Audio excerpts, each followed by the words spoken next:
conversations with white people, like really good friends of mine in the last 2 weeks. Where, all right, guys, I appreciate your enthusiasm, but hold on a second. But that being said, is that what would you say to somebody who wants to not only be an ally but be a good ally?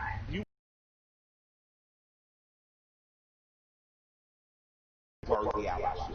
On a ground level, if you're just working hard every week, you don't know what to do, you're an electrician, you're a plumber, grab one young man who doesn't look like you, a young woman, and teach them that trade. That's allyship. Allyship isn't just throwing the money, but if you got the big money, put it towards somewhere. But on a very real and basic level, my son had an accident with a man named Keith. I bought my son a car. My son Malik, with a very pretty girl in the front seat, rear-ended this guy. Calls me. I pull up to Keith and the police officer. I say, if he'll allow me to handle this privately, I just don't want to call my insurance company because, I had just gotten in an accident, but I broadcast. My son, Keith, in good faith, gave me the opportunity to do that, and me and this man became friends. I'm literally friends with this white man who told me about Atlanta pre-white flight and desegregation, who's taught me about fatherhood and the importance of presence in your child's life. That doesn't happen if we're not open for it to happen. So an allyship with white people doesn't have to be an organization to save the world, but you do have to do what me and Keith did. You do have to, on blind faith, trust someone who doesn't look like you and allow that person to educate you. So an allyship is not just calling your black friends saying what I do. It's going to black organizations that might be local and saying what am I doing. It's calling your friend and saying, what's the next thing you're doing, and I want to be an extra set of hands. Doesn't mean you get to go to a black people meeting, but it does mean that they say, I'm going to feed people on Skid Row, you show up. And you show up with empathy and care, you do it. And I'm going to tell you, we need doctors in that space. We need lawyers in that space. We need legislators in that space. We need the people who are really empowered to be in that space, because there's some things that need to happen on ground level that once the grassroots people have gotten here, there needs to be money put behind these things. 2006, 2016, and all these other years, but we chose not to because we trusted the right thing's going to happen. Right thing's not going to happen unless we make it. And after that, you have the potential to truly be brothers and sisters. You have the potential to be past the leaded cultural, national, religious markers. Evict the fact that I know that I'm talking and I'm with a human being, and that our very core past any physical difference. My job is to honor the soul of that other human being. So there's no need to have allies because I'm not at war. I truly have a brother and sister. There's no need to have an ally because there's no threat of war. I refuse to send any 18-year-old boy or girl off to die. And that has to be something that's much, much deeper than policy, much, much deeper than the human condition in the last 500 years. We have to get back to that. So that's my humble opinion. I don't know, where that takes white America, but I hope we stay standing up, fighting together. Mike, we've been having this great conversation, and a lot of people watching, they probably want to know, because again, these things happen in flashes where 1 minute we're talking about this, everybody's fired up, everybody's willing to do things, and then the next minute the momentum dies. So how can the people who are watching now, how can they keep this conversation, this action, this momentum going? Take this conversation, get 8 to 10 people around you, your neighbors and people who live within 10 square miles, and start to see what you can do to affect.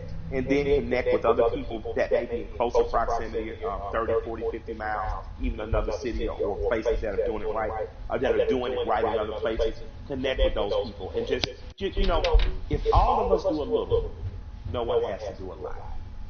If all of us do a little, if all of us pick a little to do, no one will have to do a lot. That's a word right there. We all do a little bit. Nobody has to do a lot. Nobody has to do a lot. Mike, I have enjoyed this conversation like I enjoy every conversation with you. I can certainly talk to you. Yes, it is mutual. The mutual respect and love society right here. Thank you, and more importantly, thank you for everything you do on the ground. I mean, so many people. I mean, I knew that you tell the truth the way it needs to be told, but a lot of people during this time of crisis have been exposed to you and understand that. I mean, you really are for the people. This is called We the People. This is you all day long. So thank you for all the work and all the inspiration, all the words, everything that you're adding to this conversation, and more importantly to this action. With that said, we have to say goodbye, but we don't have to get out of here just yet, because I'm gonna toss this on to my brother Van, who can take it from here.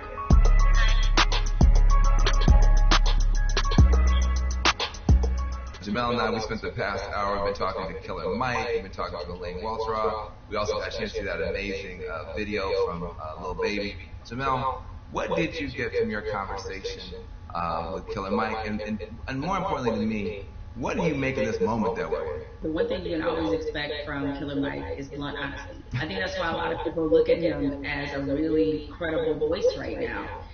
He's honest about what he knows and honest about what he doesn't know. So I think when you have those elements, that's going to always make for a pretty good conversation.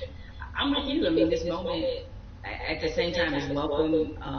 It's also a little bit surreal in terms of what took us so long to get here, to make sure that we're not always starting from ground zero every time we have to have a significant conversation about race in this country. Why do you think it's different this time? Because I mean, there have been videos. What's your take? It's two things that I think stood out about the George Floyd video. One, there was no yeah but. And granted, in my mind, we've seen videos where there was no yeah but people nevertheless invented a yeah but. But in this one, there really wasn't one, even if you were Stretch Armstrong trying to stretch and find one, there just wasn't one. What always has just stuck with me is the look on this officer's face as he was kneeling on George Floyd's neck. It was so cold, it was as if this were Thursday.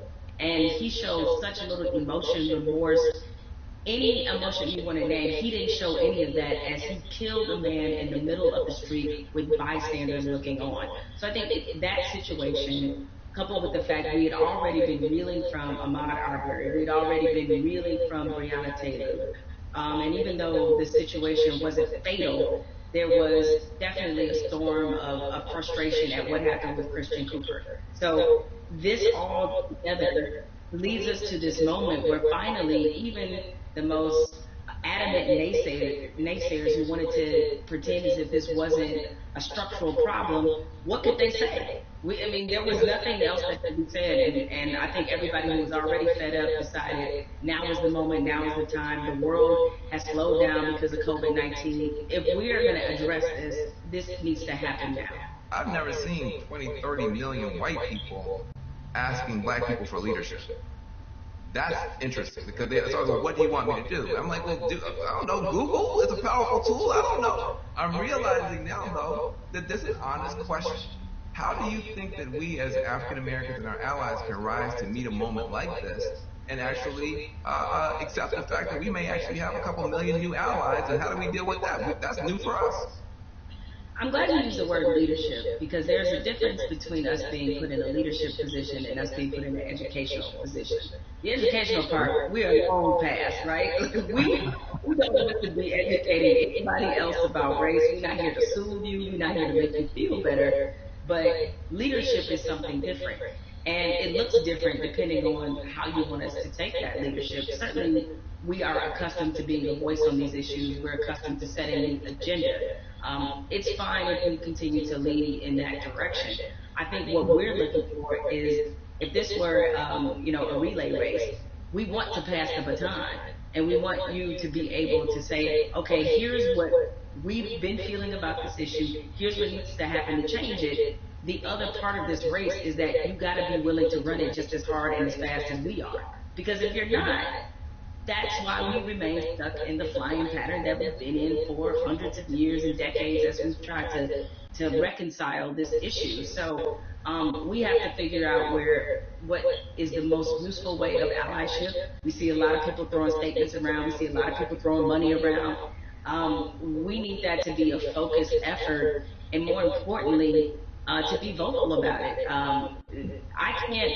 I can't take any more double-sidedness. There can be no more other-siderisms, if I may make up a word, meaning that you give over here and you're a company that is like, yeah, Black Lives Matter, except for in my boardroom, where they don't, or except for my organizational chart, where they don't. So I'm done with that, right? That's great. Charity's great. Charity doesn't change structural racism, right? What changes it is when you actively look in your building and ask, why aren't there more black people in this building, in this boardroom, in this C-suite? So the allies that we have, what you can do, change the structure and cultures of your companies, of your businesses, of whatever it is you have influence. No, Start sir. there. No, sir. I The thing quit. I I try to quit tell then. I people quit then is, because nobody hits that. Nobody we're hits in a that. no-win I'm jumping up and situation. I down. want our white sisters and brothers to be better educated and to care more, but I don't want to have to bear the burden of trying to teach and educate all the time. The reason you pay tuition is because it's costly to educate someone. You coming up to me and saying, educate me, that's costly to me emotionally and from a time point of view. Also, I think we have to be very honest. Nobody would go up to somebody and say, teach me Russian in 5 minutes. And by the way, make me feel good about it. Right? I mean, wait, hold on a second. Like, you want me to teach you about racism, which is, the history of race in America is just as complicated as Russian. And you want me to teach you that in 5 minutes. And also, if I make you feel bad about it in any way, now I gotta be your therapist too, and like you said, soothe you or whatever.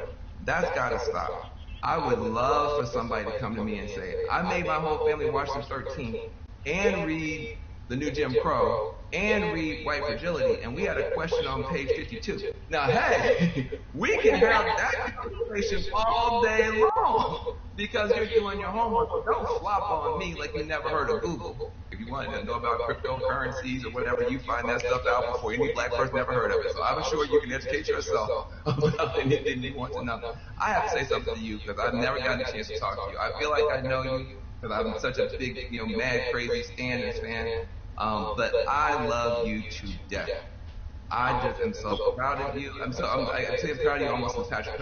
I am so proud that you exist. Where do you find the strength? I'm back, bro. I had to go help mama with the groceries. Say what you're saying, even in the face of opposition, to the point where now the whole world has to listen to you. Where did you find the strength when they weren't listening?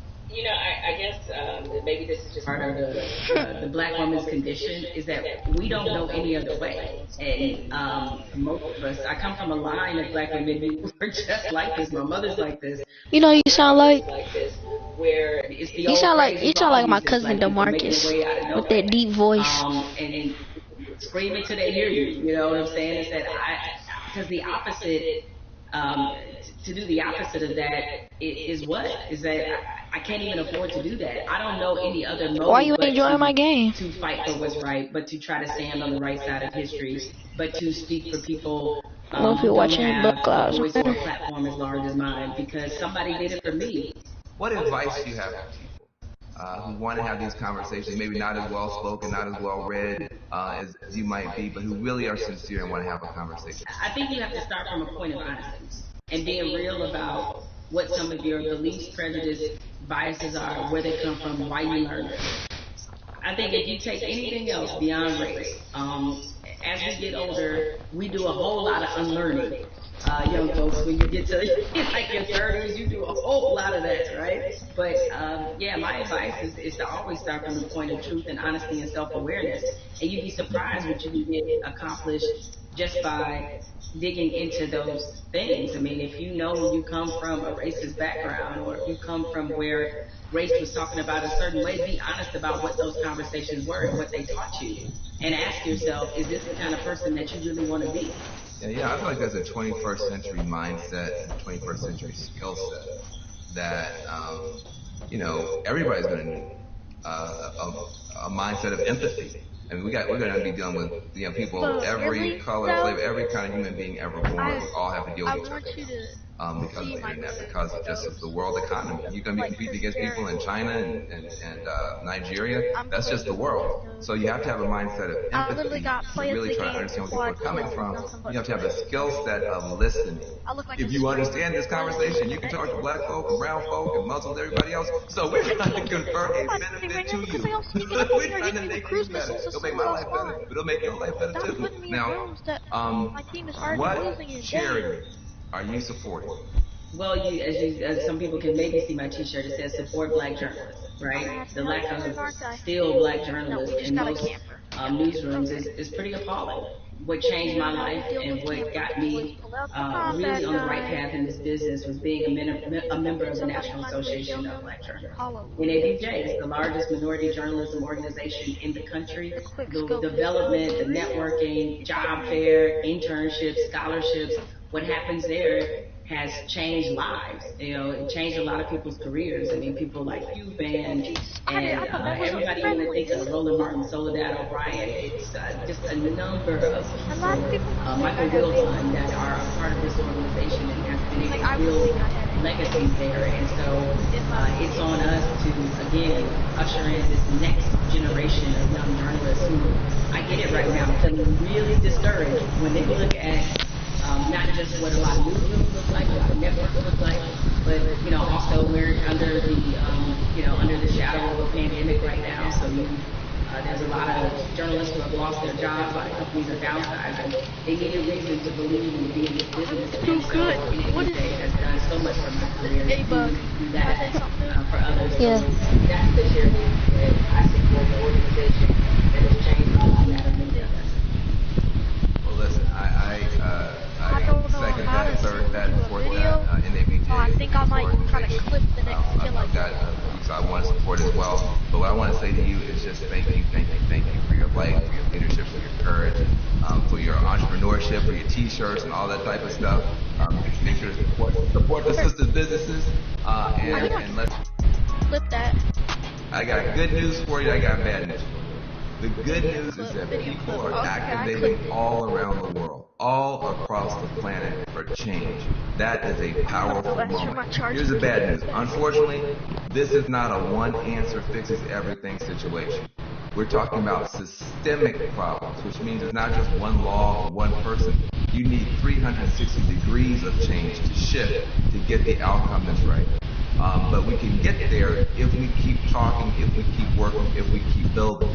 And if we do that, we can reshape America. That can be done. If it doesn't pass, we can move the whole world in a better direction. So I hope that your cell phone right now is full of screenshots of these tools that we've been trying to give you to continue taking action from this virtual town hall. When this stream ends, the conversation should not end. We got to keep pushing. We got to keep going. We are in an important moment in history. And what you do is going to determine the outcome. 2020 is going to be talked about for 20 years, 100 years, maybe 1,000 years. But the future's not written. Yeah, I'm here. It's up to what you and I do and what you and I This decide. fan is hitting I my wanna face give a hard. special I mean, thanks just like to the punching me powerful dead in my voices that we face. had, Elaine Welteroth, That Kelly fan Light, is smacking Jamel me. Hill. Make sure you visit 50percentpledge.org to learn more about the power of money. Also visit my organization, reformalliance.com. We're trying to make a change. Let's be about it, not just talk about it. I'm Van Jones. Shaking my screen by shooting me, dang! That's okay, bro.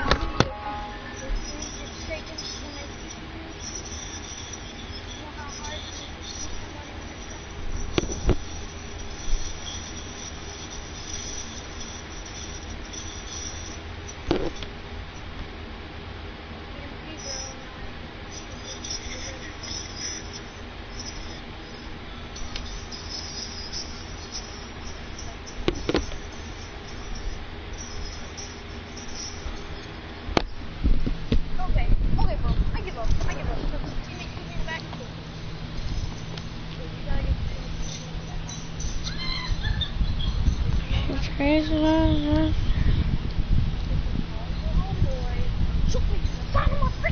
I want to see what they were pressing to turn off the screen. Cause like,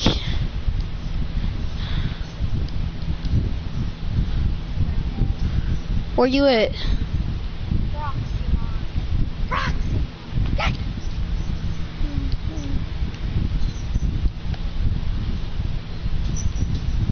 You changing your skin?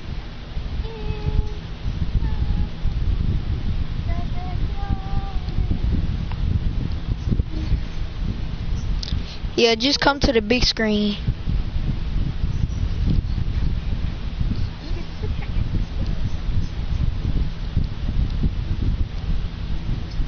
This you right here?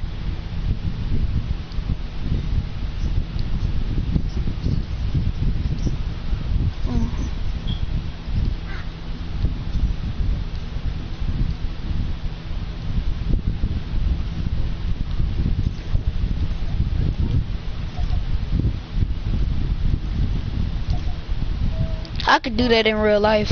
Backyard. A backflip or backflip. Do a barrel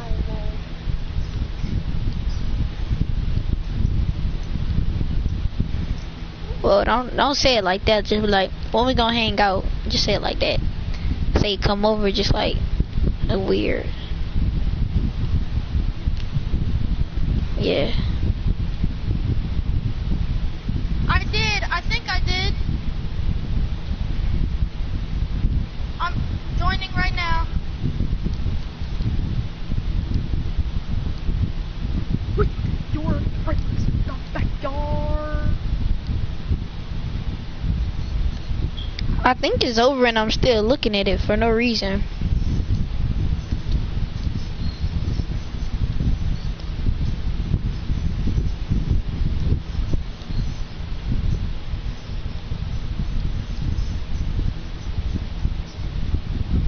For real.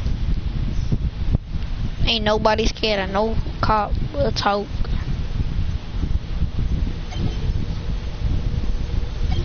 Niggas was running away from cops.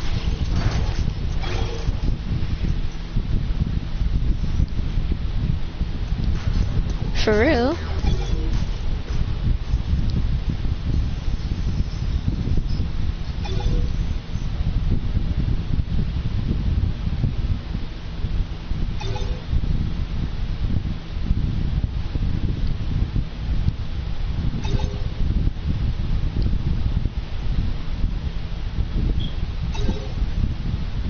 You funny.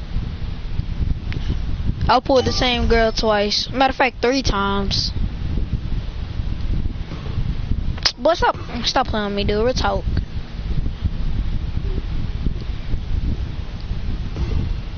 Just wondering, you gonna make me.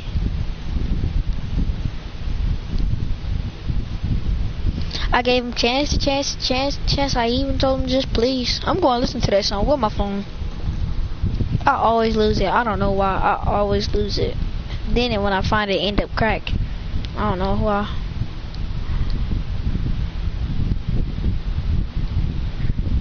If it's under this stupid chair, I'm gonna be mad.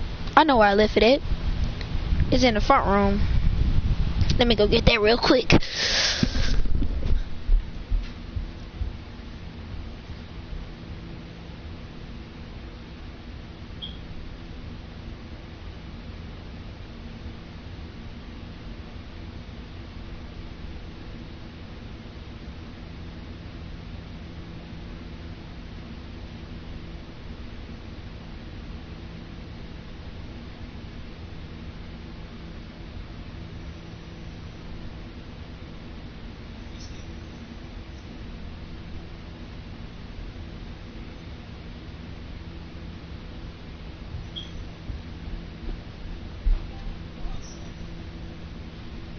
I gave him chance. I even told him just please.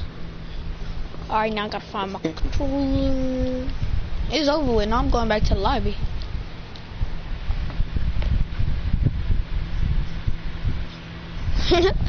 We were saying that all yesterday.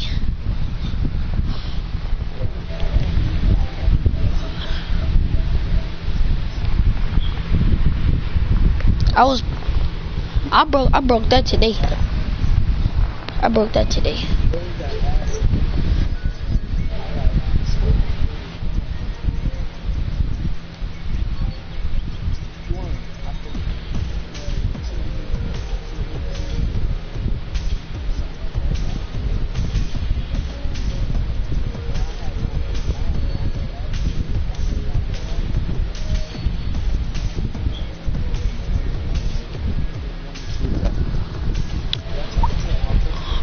Alright, bro. You already know it's the end of the stream. Make sure you like, comment, subscribe, and turn on that bell.